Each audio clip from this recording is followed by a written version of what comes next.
Sur YouTube, t'as ceux qui bossent pieds nus et ceux qui bossent en claquettes de sécurité avec des chaussettes. T'as ceux qui font une restauration turbalisée hyper propre, et ça fait plaisir à regarder. Et t'as ceux qui font des réparations un peu douteuses. T'as les spécialistes du 4x4, et t'as les 2 roues motrices. T'as ceux qui restaurent dans un garage, et t'as ceux qui restaurent dans des granges avec des carburants un peu douteux. T'as celle qui t'explique mieux que nous tous réunis comment restaurer ta voiture, puis t'as le boss de fin. T'as le mec qui sauve l'automobile avec celui qui sauve l'histoire de celle-ci. Et t'as ceux qui leur offrent une belle mort parce qu'elles le méritent. T'as les mecs qui chialent parce que l'automobile c'est leur trip, leur raison de vivre.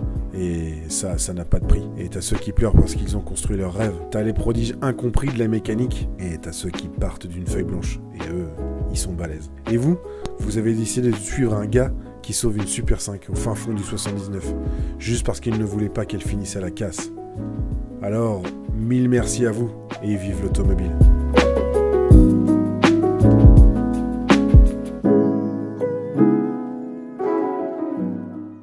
Bon, après cette petite séquence émotion, je vous le dis de vive voix, merci 1000 fois.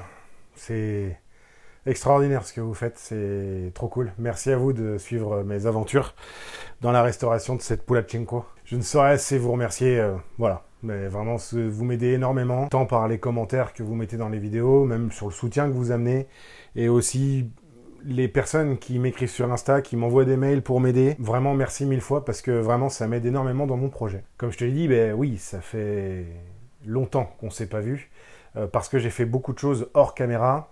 Je l'ai filmé, je te mettrai des tout petits bouts, parce que il n'y avait rien d'intéressant dans tout ce que j'ai fait. Tout ce qui était intéressant, vraiment, je te l'ai montré. Après, c'est que du nettoyage. En fait, c'est très chronophage. Donc du coup, bah, nettoyer quelque chose, c'est... Voilà, une fois que tu l'as fait sur un truc, bah, tu fais répéter la même chose 4 fois, parce qu'il y a 4 cylindres. Ensuite, le moteur, tu le dégraisses, tu machin, tu recommences, tu dégraisses, tu machin, tu recommences. Bref, c'est long et chiant. Je te mets une petite bride en vidéo de 30 ou 40 secondes, genre maintenant.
Maintenant que tu as vu tout ce que ça a donné à peu près pendant le nettoyage, il me manquait un outil principalement pour pouvoir défaire les soupapes de ma culasse.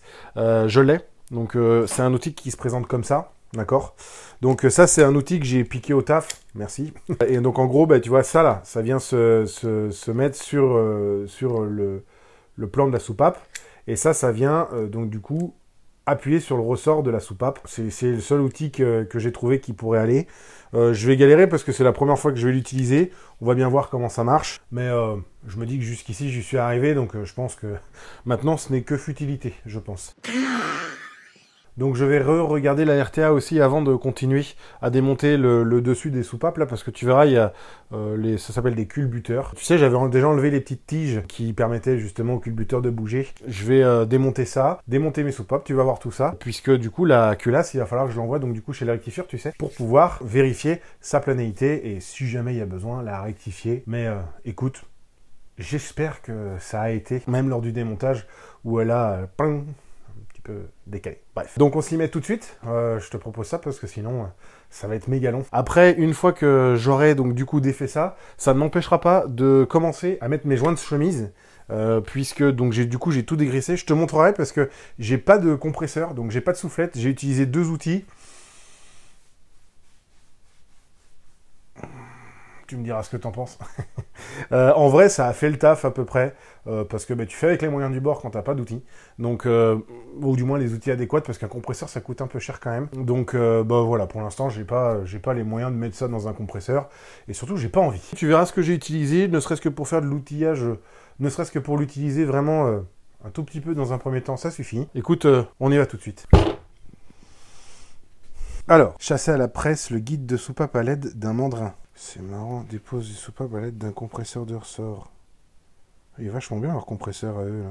Ah, ils ont même pas forcément démonté les... Ils ont pas forcément démonté les culbutes. Ah ouais, en fait, je n'ai pas besoin de les démonter. Donc en fait, j'ai pas besoin de démonter ça. Ça me va bien. Je me suis prévu un carton pour pouvoir mettre mes soupapes dedans. Et puis, je vais faire un espèce d'espace là pour mettre tous les ressorts et tout. Je vais tout remettre là. Je vais tout mettre au même endroit. Enfin, au bon endroit, comme ça je vais être tranquille. Je vais même détacher un carton, je pense. Je vais me faire un autre carton pour que ce soit propre. Il y a 1, 2, 3, 4. On va faire comme ça, 1, 2, 3, 4. Et là, attends, on va faire comme ça plutôt. Voilà. Et non, toi t'es fatigué, toi. Et là, on va faire comme ça. Comme ça. Comme ça. Et comme ça. Si je tape dans ce carton, je suis mort. Bon, bah c'est good. Ça, le carton, on va le laisser par là, tu vois. Ça, c'est simplement pour... je me fais des repères pour mettre les ressorts, tu vois, ici. Tu vois, là, je vais mettre genre le ressort. Là, je vais mettre, tu vois, les demi-lunes. Et puis, la petite goupille, tu vois. Voilà, je vais me faire un truc comme ça, sur chaque. Et comme ça, au moins, je serai tranquille. Voilà, c'est important de l'organisation avant de faire des conneries. Toi, du coup, toi, tu vois, tu vas genre comme ça. Comme ça. Voilà. En gros, clac. Attends, bouge pas. Hop. Et toi, tu vas genre comme ça. Et là, tu vas... Si j'appuie, ça fait pas grand chose. Alors là, clac. Donc là, j'appuie. Ça appuie, hein, là. Ok.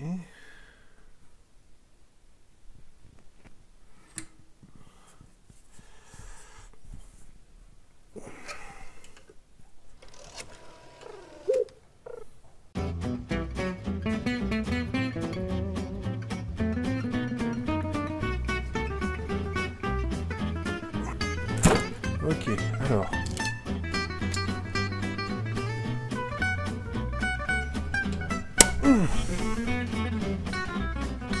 Alors, ça tient là. Tu sais, genre. Ça tient parce que c'est la mode, tu vois. Putain, mais c'est un truc de fou. Putain de sa mère. Mais putain, mais le truc il glisse, quoi, sa mère.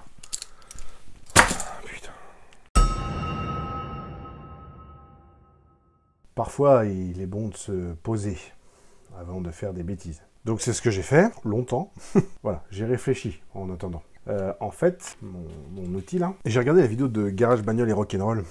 Et lui, il utilise, alors pas le même outil exactement, mais c'est un peu le même principe. Il a deux embouts comme ça. Il y en a un qui va sur la soupape et un qui va sur le ressort de soupape. Au final, moi, j'ai pas cet embout-là. Et en gros, il me le faudrait. Mais vu que je l'ai pas, il faut que j'improvise. Alors, tu te souviens de cette cale?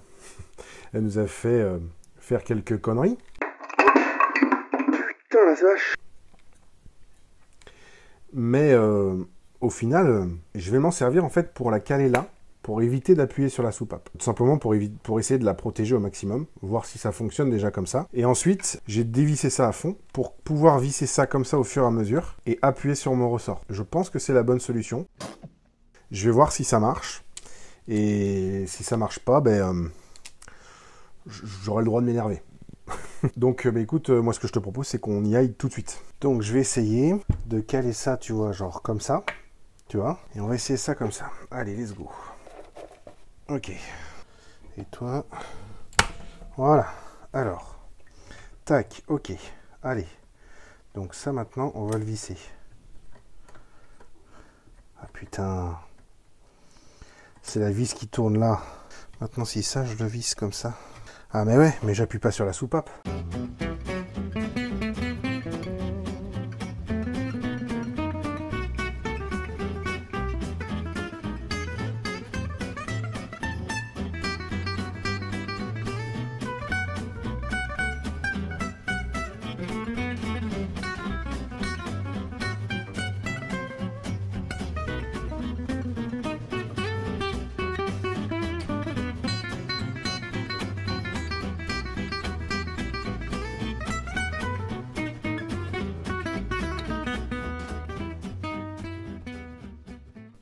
Quand tu vois que finalement ça marche pas, ça sert à rien d'insister. Je suis allé sur la vidéo de Garage Bagnolet Rock'n'Roll. J'ai cliqué sur le lien de ses outils puisqu'il met tous les outils qu'il utilise en description. Merci à lui. Et j'ai commandé le coffret qu'il a acheté. J'ai pas d'autre solution pour l'instant. J'ai vraiment envie de le faire moi-même et pas de le faire faire. Donc je suis un peu obstiné. Donc j'ai envie d'avancer sur ce projet-là dans mon coin et de faire surtout. Et d'apprendre à faire. Donc j'ai commandé. Je vais pas le faire faire.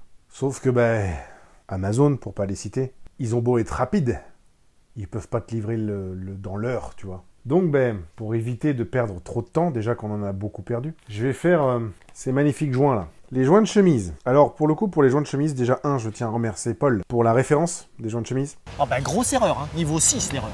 Et 2, je tiens à remercier également Bruno, qui m'a donné une méthode par mail, justement, pour faire ces joints de chemise. Alors... Là, on passe sur un côté hyper technique. Là, va falloir que je t'explique. Il disait que le dépassement des chemises est de 0,04 à 0,12. Donc en fait, il faut monter tes chemises en escalier. C'est-à-dire qu'il faut que celle de gauche, ou celle de droite, mais bon, je vais commencer par celle de gauche, soit plus haute que l'autre en fait. Tu vois? Il me semble que c'est ça. Et donc tu as les joints d'étanchéité d'embase, donc en papier. Donc là, c'est des joints en fait... en éthyle, je sais pas quoi là, enfin bon bref, c'est des joints la con. Et donc t'as des épaisseurs de joints, t'as le repère bleu, donc il est épais de 0,08 mm, le rouge de 10 et le vert de 12. Comme ça tu peux faire des variantes en fait si tu veux. Genre imaginons, tu vois, ta culasse, celui tout à gauche, il est plus profond que l'autre, tu mets un joint vert, enfin voilà. Bref, il faut que ce soit en escalier, ok? Et ça ne doit pas dépasser donc 0,04 mm. Effectuer le contrôle et le réglage du détachement des chemises. Monter les joints d'embase sur les chemises. Choisir un repère bleu et monter chaque chemise dans le carter cylindre. Respecter leur repérage. D'accord. D'accord. Faire pression à la main sur les chemises pour une bonne portée sur les joints. Contrôler le dépassement des chemises par rapport au plan de joint du carter cylindre, à l'aide d'un comparateur ou d'une règle et d'un jeu de cale. D'accord, ça ok. Le dépassement doit être compris entre 0,04 et 0,12. D'accord. Donc faut pas que ça se décale. C'est ça. Les joints sont disponibles en 3 épaisseurs. Choisir celui donnant le dépassement correct pour chaque chemise. En cas de dépassement incorrect, remplacez les joints bleus par des rouges ou des verts. D'accord. D'accord. Et déposez chaque chemise après avoir obtenu le dépassement correct. Bien. Cale. Tu vois, on va partir d'ici. Ah, tiens, regarde. J'ai pas de soufflette. Donc faut bien que je me débrouille. Alors du coup, j'ai acheté ça. Tu sais, c'est un spray sous pression, anti-poussière pour tout ce qui est appareil, tu vois, tout ce qui est appareil électronique. Bon, le seul truc, c'est que c'est genre quand ça sort, vu que c'est de l'air bien comprimé, ça sort, c'est hyper froid. Donc, faut pas trop insister.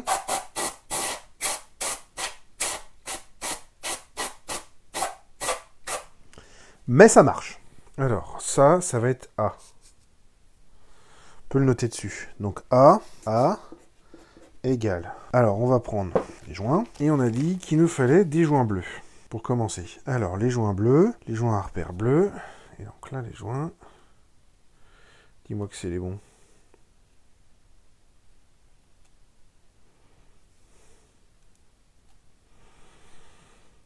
Oh putain. Oh non. Oh non.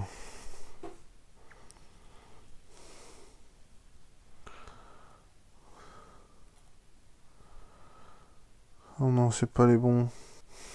Ah putain.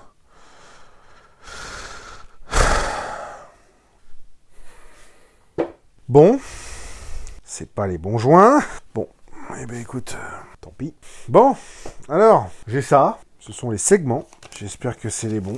1, 2 et 3. Écoute. C'est plutôt bien expliqué. Ça me plaît, j'aime bien quand c'est comme ça. Ah putain, bah oui, puis j'ai pas la pince, moi. J'ai vu des gens faire sans les pinces. Hein. Écoute, déjà, ça a l'air d'aller. Ça me va bien. Bon. Comme t'as vu, mes joints de chemise, donc cette référence-là, ne va pas avec mes chemises. Donc je vais prendre le diamètre des chemises et tout ça. Ça, c'est pas les bons. Donc je sais pas sur quoi ça se monte, mais c'est pas grave, hein, ça arrive de se tromper. C'est pas le prix que ça coûte, ça m'a coûté genre 10 euros, c'est pas grave, tu vois. C'est là où j'en suis rendu, vaut mieux se tromper genre maintenant que voilà. Bref, vu que je ne peux encore du coup pas avancer, j'ai tenté de faire ça, mes segments. J'ai fait sur 1, je te laisse juger par toi-même. Ça y va. C'est bon. Ça, il n'y a pas de souci. Alors je les étagerai bien quand je les remettrai dans la chemise, hein, parce que bon, pour l'instant ça sert à rien. En fait, il faut les placer parce qu'en fait, si tu veux, là, tu vois, là, ici, c'est ouvert. Tu vois, le segment, il est ouvert. Et ils sont tous comme ça. Évidemment, il faut bien le passer dans le piston. Et en fait, il faut qu'ils soient tous en quinconce, on va dire, parce que sinon, s'ils sont tous l'un en face de l'autre, lui, il la passera entre les deux, tu vois. Et c'est pas le but. Bref. Donc, j'en ai fait un pour m'entraîner, pour éviter de m'énerver et de me dire que c'était encore pas les bonnes, mais c'est les bons. Donc jusque-là, je suis plutôt confiant. Et puis j'ai trouvé une technique sur internet qu'ils ont montré. Ça se fait tout seul et tu vas voir, c'est plutôt bien montré. Donc la référence du coup c'est du Godze. Et regarde comment c'est présenté. Le 1 il va tout en bas, le 2 il va au milieu et le 3 il va tout en haut. Il n'y a rien de plus simple. Donc du coup j'y suis arrivé une fois, je devrais bien y arriver 4 autres fois, j'imagine. Donc du coup on va voir mieux là comme ça. Ça, hop, voilà. Donc lui, il se met, hop, comme ça au dernier. Clac, voilà. Ensuite lui, je vais tout simplement l'écarter pour pouvoir le faire passer. Tac, voilà.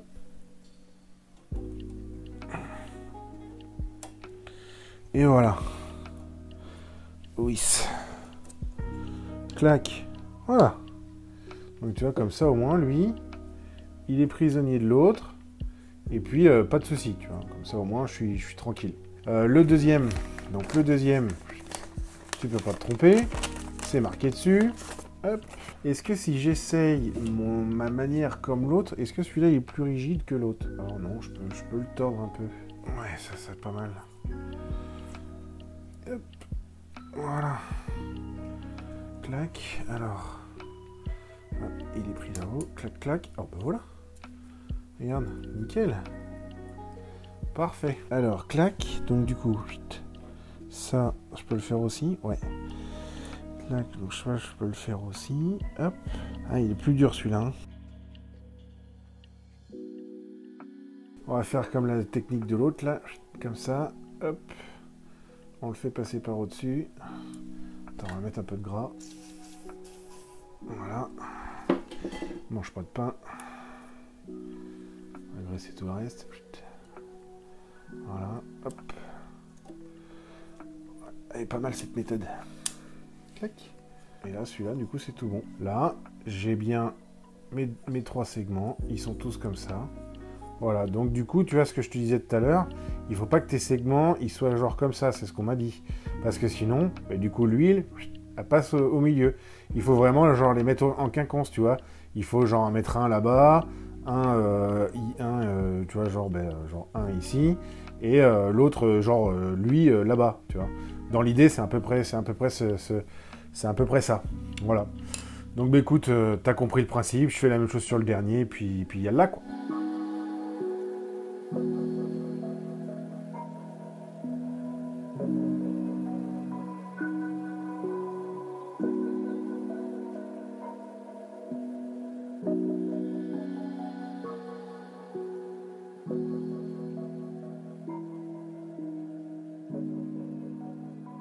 Et voilà.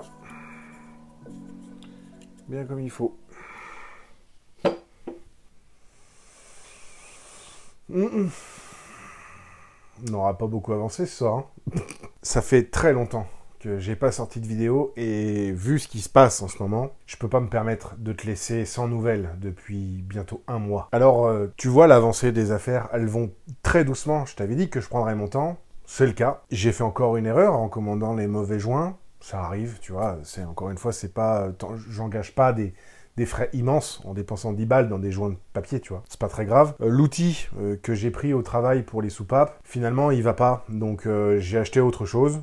Je mettrai le lien aussi de l'outil que j'ai pris en description. Je trouve que c'est intéressant de pouvoir partager justement cet outil-là. J'espère qu'il va fonctionner justement avec ma culasse. Donc les joints papier, ça va pas. Heureusement, j'ai quand même mes segments qui sont bons pour mes pistons. Donc ça, c'est une bonne nouvelle. Au moins, ça c'est bon, c'est fait, c'est fini. Donc pas de problème. Je vais recommander la bonne référence pour mes joints papier pour les chemises. Donc je vais commander les bonnes références pour les joints papier. Je vais attendre de recevoir d'ici 2-3 jours, je pense, l'outil pour les soupapes. Là, je patauge un peu parce que je rentre vraiment dans des choses qui sont quand même un peu précises. Je peux pas faire n'importe quoi et j'ai surtout pas envie de faire n'importe quoi. Je préfère prendre encore une fois mon temps. Ce sera peut-être pas la vidéo encore une fois la plus intéressante du monde parce que j'ai pas montré grand chose. Juste le fait que j'ai un peu pataugé dans la semoule et que je tatillonne un peu et que j'ai surtout pas envie de faire de conneries parce que même si j'ai un moteur d'avance, faisons les choses bien dès le début. En somme, je suis pas très loin de remonter le moteur. J'ai vraiment juste besoin de démonter mes soupapes pour faire les joints de queue de soupape, les roder, et puis en avant, quoi, tu vois. Enfin, je veux dire, il reste pas grand-chose à faire. Envoyer la culasse chez le rectifieur, ça met pas très longtemps. Je suis pas loin. Je suis à 2 doigts de toucher le but, tu vois. Au final, je remonterai tout. Je remonterai... Après, si j'arrive déjà à remonter les chemises, je mettrai mes pistons dedans. Je remonterai tout ça, je vais tout serrer au couple et tout ça. Déjà, une fois que j'aurai fait tout ça, je remonterai après la crépine, je remonterai le carter d'huile, j'aurai bien avancé, et il me restera plus que le joint de culasse avec la culasse. Et une fois que je serai rendu là, après, bim, là-dedans mon pote. Par contre, une chose qui avance beaucoup, c'est le fait que tu t'abonnes à cette chaîne, et ça c'est hyper important pour moi, ça me motive de fou pour l'avancée de mon projet. Merci encore 1000 fois à vous, donc abonne-toi à YouTube, à Instagram, commente, like, partage, mets la cloche, bref, tu connais la chanson, c'est gratuit, ça ne coûte rien, alors vas-y, fais-le s'il te plaît, ça me motive énormément. Je te promets que je vais essayer d'avancer plus vite maintenant pour au moins de sortir des vidéos, même si des fois, voilà, j'avance que sur un truc, voilà.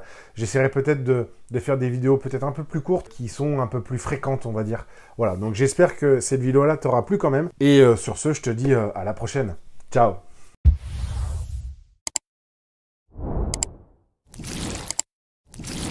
Donc il me manquait un outil pour démonter ma culasse, essentiellement pour défaire mes soupapes de la culasse. Évidemment. Bruicodane. Ça je le referme en fait, comme si je le refermais. Il y a encore une mouche. Cheese.